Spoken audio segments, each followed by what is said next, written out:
Hi, I'm Andrew Einstein, a cardiologist at Columbia University Medical Center in New York, and it's my pleasure to welcome you to Molecular Imaging Highlights from the American Heart Association Scientific Sessions in Orlando, Florida. The American Heart Association Scientific Sessions is one of the world's leading cardiovascular meetings. There are about 25,000 people here to share the latest news and advancements in cardiovascular medicine. And we're talking about some of the latest advances in cardiology medicine, and in particular, focusing on molecular imaging and molecular medicine.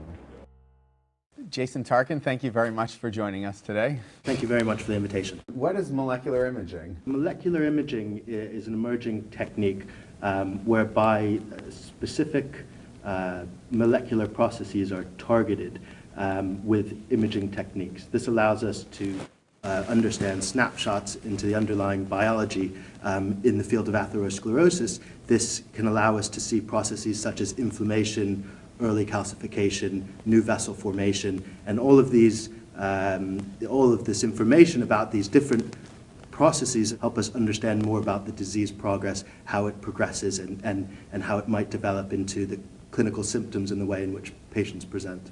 What is inflammation? So inflammation is a systemic response which is characterized by cellular infiltration of cells such as macrophages and lymphocytes. In the context of atherosclerosis, inflammation is very important. We know that atherosclerosis is as much a disease of inflammation as it is of lipid dysregulation. For example, inflammation is involved in all aspects of the disease, from the early development of the initial atherosclerotic lesion all the way through to plaque destabilization and rupture, which underlies heart attacks and strokes for the most part. And what is the role of the somatostatin receptor type 2, which is something which you studied and presented here at the American Heart Association Scientific Sessions? We know from preclinical studies that upregulation of the somatostatin receptor type 2 occurs on the cell surface of macrophages when they're activated in the laboratory setting.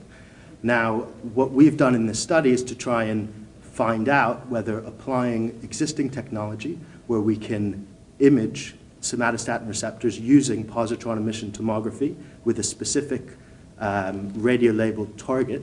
This is using PET scans. Using a PET scan, whether we can see areas of inflammation by tracking somatostatin receptors expressed by macrophages. What agent are you using to take these pictures?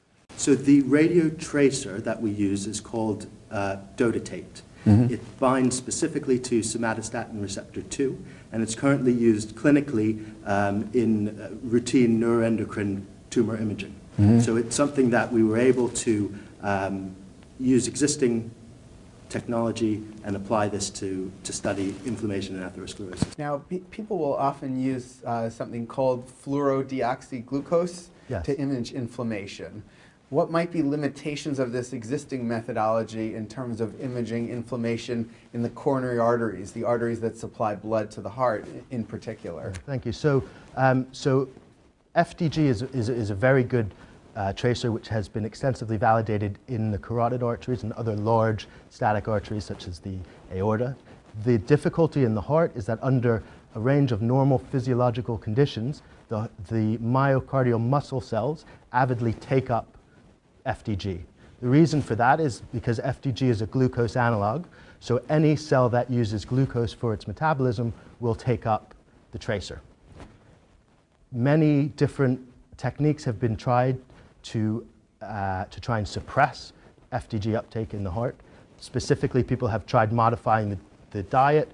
The idea is that by using an Atkins-style diet, you might be able to switch the myocardial metabolism from glucose utilization to free fatty acid utilization. However, we know from multiple studies that even with the strictest dietary manipulation, this only results in suppression in about 50% of the patients, whereby we're actually able to see the arteries of the heart. So there's so much FDG, fluorodeoxyglucose, in the rest of the heart that you can't distinguish it as being in the coronary artery? That's correct. Like looking for a snowball in a snowstorm, say? Exactly. The signal that's generated by the myocardium is so intense that it overshadows any potential signal there might be from a much smaller coronary plaque. Is this the case for dotatate as well? So what we found in dotatate is that the uptake of tracer in the myocardium is actually very low. This is why it's potentially advantageous over FDG for coronary artery imaging. In our study, all of our patients had sufficiently low myocardial muscle uptake of dotatate to allow coronary artery imaging. Mm-hmm. So the heart muscle doesn't express dotatate, just the coronary arteries, in which case, if there's a plaque, will take up the dotatate? So the lots of different structures and cells in the body express somatostatin receptors. We need to do more work to understand precisely which cell types and which structures express these receptors. But what we're finding is that the signal coming from high risk and unstable coronary plaques is sufficiently higher than its surrounding uptake. Now, what are the clinical implications for taking good pictures of patients' hearts and plaques of these findings about dotatate? Well, so the first thing to say is this is primarily a research tool for now. We're in the early stages. We're in the process of validating the technique. We've shown in roughly 40 patients that this might be a useful technique for identifying unstable and high-risk coronary and carotid plaques. But the next stage of the study is to look at histological validation in patients who have had carotid endarterectomy surgery after being imaged, and to match up histologically what we're seeing in the carotid plaque to the signal that we're seeing in the patient. Now, if this is successful, there are several potential avenues that this technology would be useful for. The first avenue would be in research as a tool to understand and learn about atherosclerosis.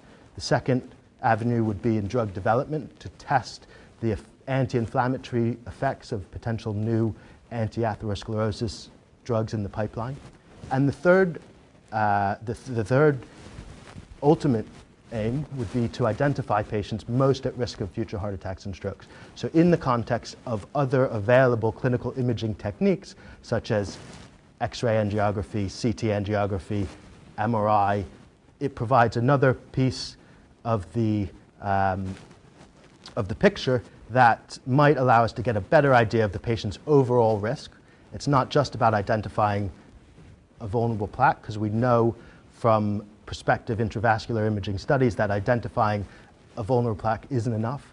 The consequences of atherosclerosis result from a complex interplay of multiple factors.